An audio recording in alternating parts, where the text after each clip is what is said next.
Okay, daghang salamat Megson. Welcome na usab sa ato ang program. To God be the glory o sa gihapon kita na usab magkauban sa ato ang tulumanon. Kini na usab inyo higala Pastor Ricky Belmonte magauban kaninyo sulod sa pipila ka minuto nato nga panag-uban, panaghisgot dinhi sa pulong sa Ginoo.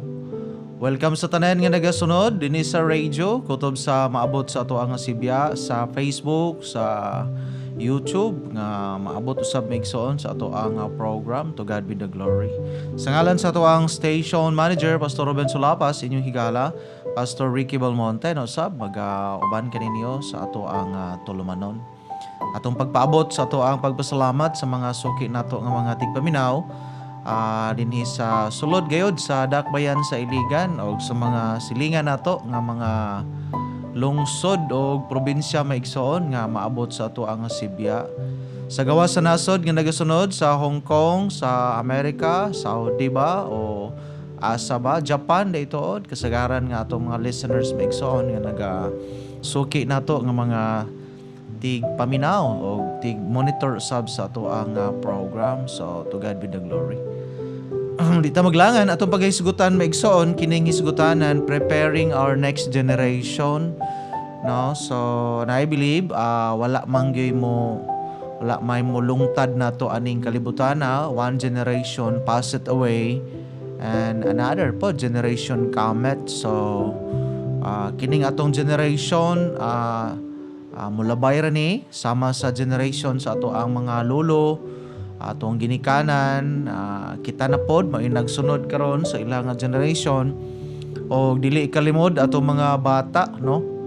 Atong mga anak usab sila na usab mao nagasunod sa ato karon, and how we prepare our next generation will also determine maigsoon sa ilahang future, particularly gyud sa ato ang mga kabataan. Dili man nato ma-influence the whole world maigsoon apan particularly gyud nato nga madala, no, ma-influence nato una sa tanan ang ato ang pamilya, no. So mo na itong paghisgutan karon maigsoon sa ato ang program apan sa dili pa magampo sa kita amahan namo nga langitnon. Daghang salamat God aning privilege aning panahon nga kami Ginoo magkauban no usab sa imong mga katawhan dinhi sa amo ang pagtuon.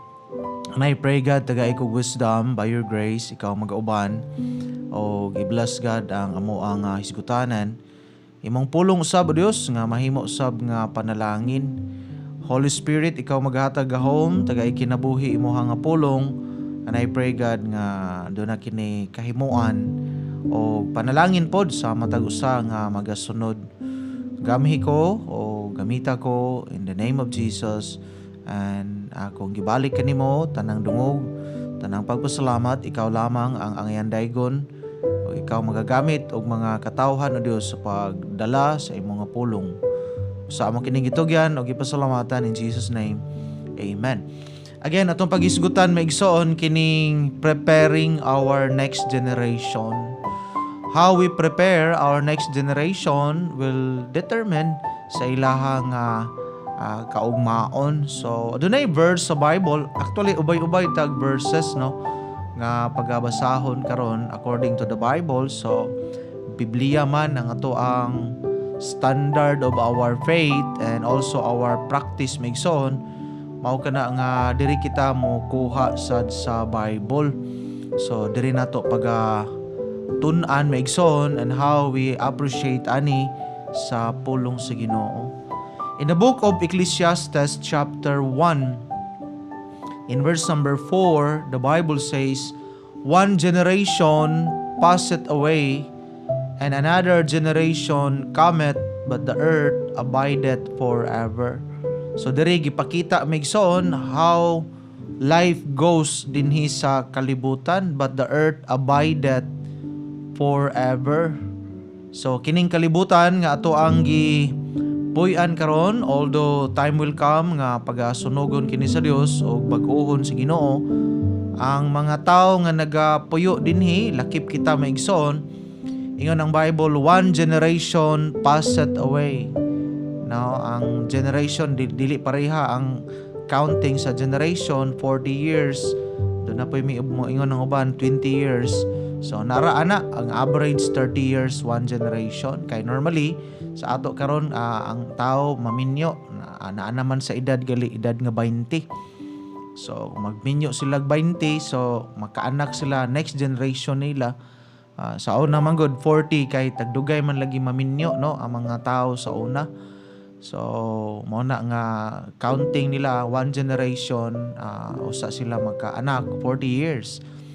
Pero asa man ana maigsoon ang span of one generation, but we believe that kita karon another generation ta sa atong mga ginikanan. So inaani ka simple atong para atong masabtan ang counting sa generation. So nag-ingon ang Bible, one generation passeth away. So tinuod kini migsoon kay moabot ang panahon nga mga matay raman pudla kita, and another generation cometh. So while kita o moabot ang panahon nga kuhaon na ta di pa mabalik ang Ginoo, next nga generation mauna ang atong mga kabataan. So adunay dako nga obligasyon nga gisangon nganhi kanato migsoon sa Dios kining alang sa ato ang generation karon nga panahon.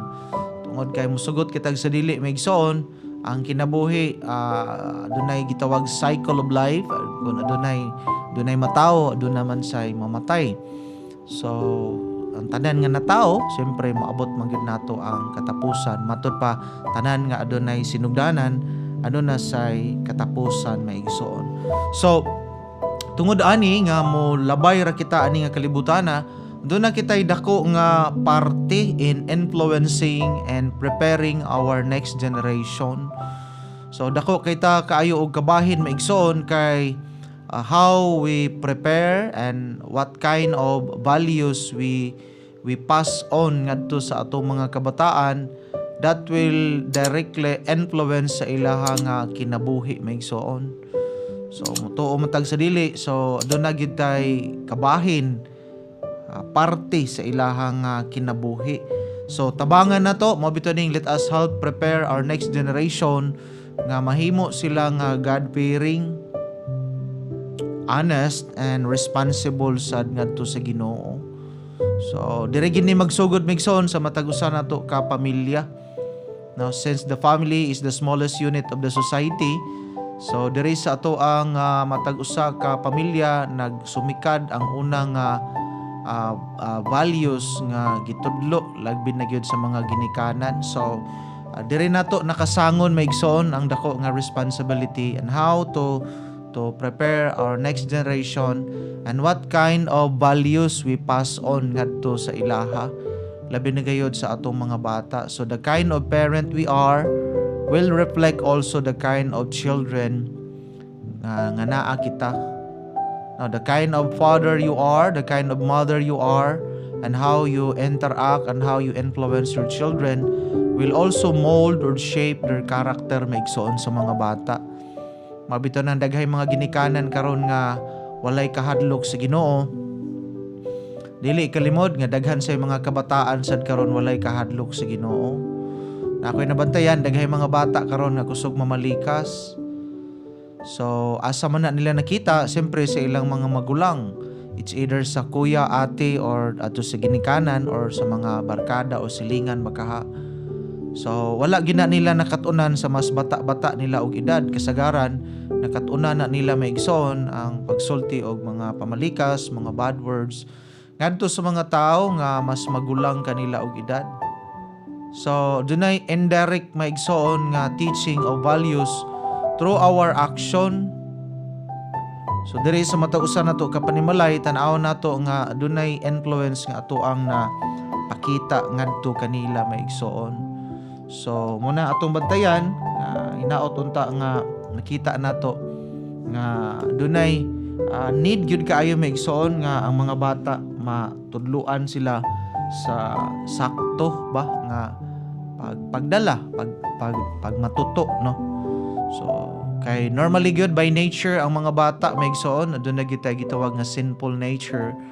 So tungod ani nga nature kun walay mo guide ani nga atong mga kabataan by sinful nature mo sukwahi gina sila maigsuon diha sa katarong, no? So mo ni nga one step behind na tadaan sa pagpakasala. Kay una sa tanan aduna nay plus factor ang sala, aduna gitawag nato nga sinful nature. So nakauna na daan ang sinful nature nato sa atong mga kabataan. Mao na nga we need to double time and we need to pressure or put emphasis gyud sa mga kabataan in doing good maigsoon. Adunay lain nga verse in the book of Judges, diri ta maigsoon the need to prepare our next generation. Dunay dako kayo nga need and this need maigsoon will nakasalalay ni nganhi kanato nga mga ginikanan. So because of this situation, we have a great need facing in us to prepare our next generation, which is ang atong mga kabataan. In Judges chapter 2, in verse number 10, and all that generation were gathered unto their fathers. So kini man gud pagkamatay nila ni Moses, so ang next generation sa time nila ni Joshua, no, pagkamatay usab na ni Joshua, wala nay nakasunod ato maigsoon kay bisan man gali ang mga kabataan pod ni Joshua maigsoon, wala man pod gali madala diha tanan gyud sa Ginoo. So after ani in the book of Judges matud pa dinhi, and also all that generation were gathered unto their fathers, nagpasabot nga matay na pod, and there arose another generation after them. So dunay misunod, dunay mibanos nga another generation after them which know not the Lord. So giingon gyud sa Bible, which know not the Lord, nga wala gyud makaila sa Ginoo. Now the question come, how come nga kini nga next generation wala makaila sa Ginoo? No, nganong inani man katong generation nga ilang nasundan, they were God-fearing, obedient sila sa Ginoo, submissive sila sa authorized nga authority nga gibutang sa Ginoo. But when that generation passed away, sadang namatay na tong ilang mga fathers, ang ilang mga kabataan, which is the next generation, matud pa dinhi, and there arose another generation after them which know not the Lord, nor yet the works which He had done for Israel. So adunay mibanos nga henerasyon maigsoon nga wala makaila sa Ginoo, ni wala makahibalo sa mga butang buhat nga gihimo ngadto sa Israel. And I believe adunay failure to pass on maigsoon, adunay kapakyasan ba sa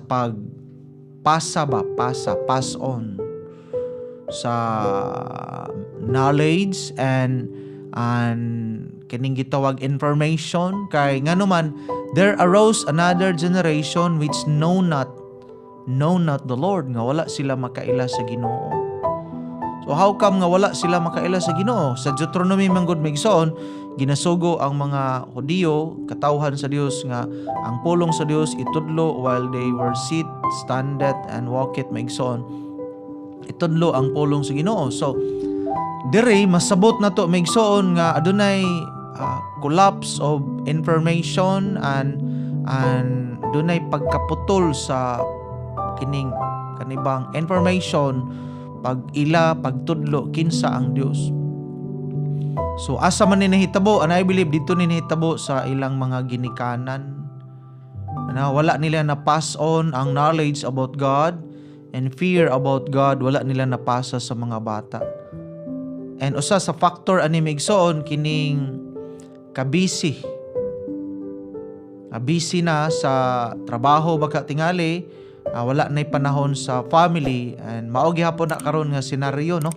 Kung natong tanawon the same scenario gihapon na karon, daghan kanato nga mga ginikanan busy na kaayo sa matag usa nato ka trabaho, and we forgot our primary responsibility ngadto sa mga bata sa pagtudlo ngadto kanila maigsoon sa kahadlok sa Ginoo, and to inform them who God is and unsay gibuhat sa Ginoo sa ato nga kinabuhi.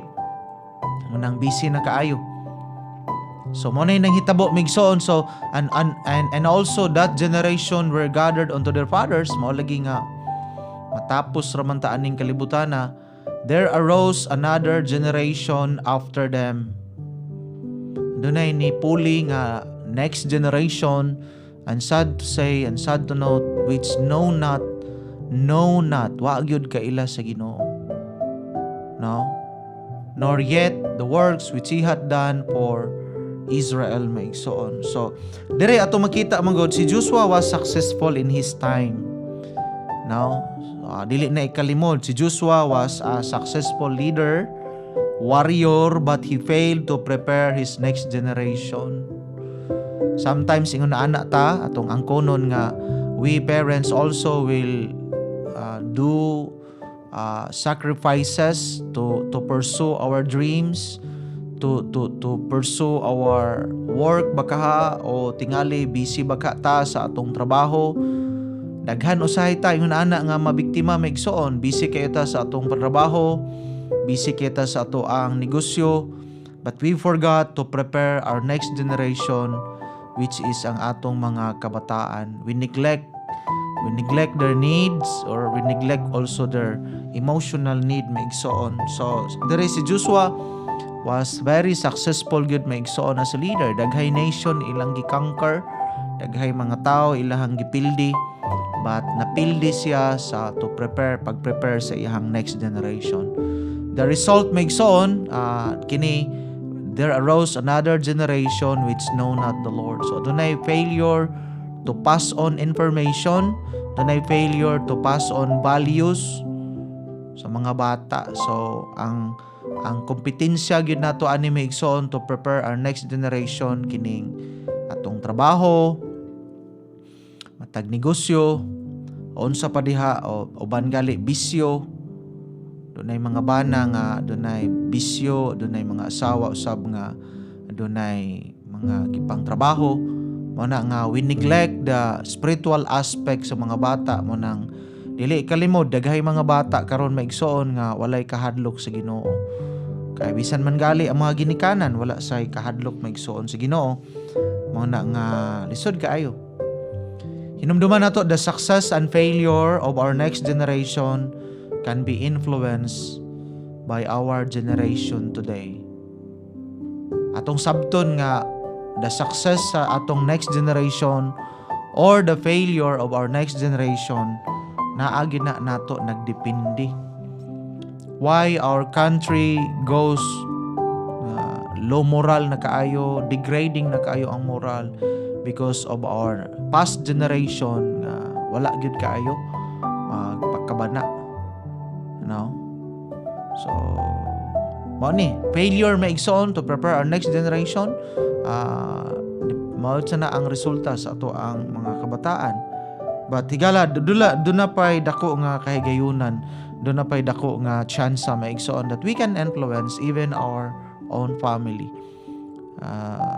Truth dili nato ma-influence ang tibuok community, but at least in our own family we can influence our children diha sa pagpangalagad sa Ginoo, diha sa pagsimba bakaha, no, diha sa uban pa nga ato ang mahimo ba diha sa Ginoo maigsoon. In verse number 11, the same chapter in the book of Judges, and the children of Israel did evil in the sight of the Lord. So tanawa ang pagkamatay manggod mo ni kuyaw bitaw, labi na nato nga mga ginikanan, no? Tingali samtang buhi pa ta, madala pa nato atong mga bata, pero the question comes, unsa kaha kon mga wala na ta, will they maintain sa ilang pagpangalagad sa Ginoo? Ma-maintain pa ba nila maigsoon ang pagpangalagad sa Ginoo? So depende na on how we put the foundation sa ilahang Kristohanong pagkinabuhi maigsoon.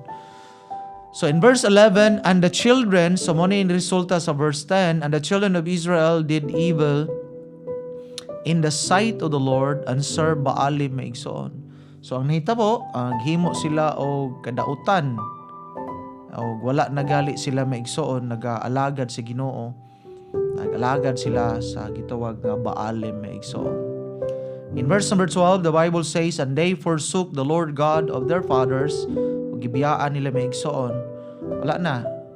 Wala lagi sakto nga foundation. Mabito na akong giingon, subo kayo nga palandungon, daghan kaayo nga tao successful sa ilang negosyo, but they failed in their own family. Successful sila sa ilang business, successful sila sa ilang career, but they were failure in raising and preparing their next generation, which is their own children, maigsoon.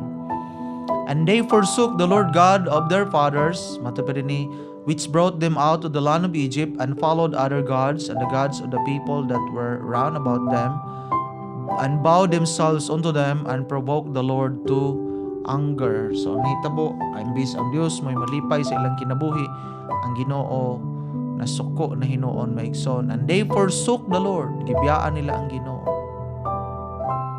Muna atong gikahadlukan nga og mga wala taning kalibutan na atong mga anak na apabaka gihapon sa pagpangalagad sa Ginoo. "And they forsook the Lord and served Baal and Ashtaroth." So gibiyaan nila ang Ginoo, maigsoon, og nangalagad sila sa lain na unya. Og mao ni atong gikahadlukan, no, in verse number 14. Atong kahadlukan, maigsoon, "And the anger of the Lord was hot." So wala gyud maayo nga sangputanan ang pagpalayo sa Ginoo. Hinumdumi, wala kita mabuhi aning kalibutana og wala gyud Ginoo. Kay sa sinugdanan palang gani si Adan, sa dihang gibuhat siya sa Ginoo, maigsoon, wala siya kinabuhi kay gikan man siya sa abog. Apan ang abog nga naporma og tao, gihuypan kini sa Dios og the breath of life, and man became a living soul. So laktod nga istorya, ang atong kinabuhi hinulaman kini sa Ginoo o gikan kini sa Ginoo. O usa ka sukwahi kaayo kung kita magpalayo sa Ginoo. The result, maigsoon, "And the anger of the Lord was hot,